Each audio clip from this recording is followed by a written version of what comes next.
Well, it was an absolutely harrowing day in court, I have to say. We were shown CCTV footage showing the exact moment in which Sabina Nessa was attacked. You saw her walking along Cater Park in southeast London, and then Selamaj came up, and while they'd sort of passed each other, he ran back and using a warning triangle, a metal one from his car, he struck her, and we saw this footage 34 times in the head, and he struck her with such ferocity that part of the triangle actually sort of came off in the ground, and he then dragged her at that point unconscious body out of sight, where it's understood that he strangled her, and it's also understood that it's believed that she was sexually assaulted as well, because parts of her clothing were removed. So we also had some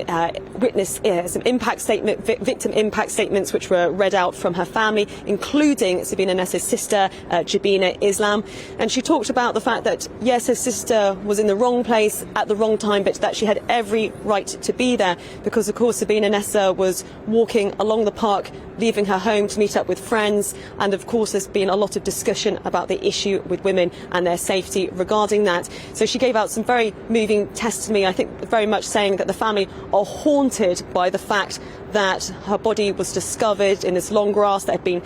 purposefully put over to her to try and hide the body. Her legs were sort of outstretched, and I think that visual image is something that clearly has very much haunted the family. There was also a victim statement which was also read out by the prosecution on behalf of the head teacher, Lisa Williams, at the school where Sabina Nessa was a teacher, and she said children will be tormented by the fact that their teacher was murdered.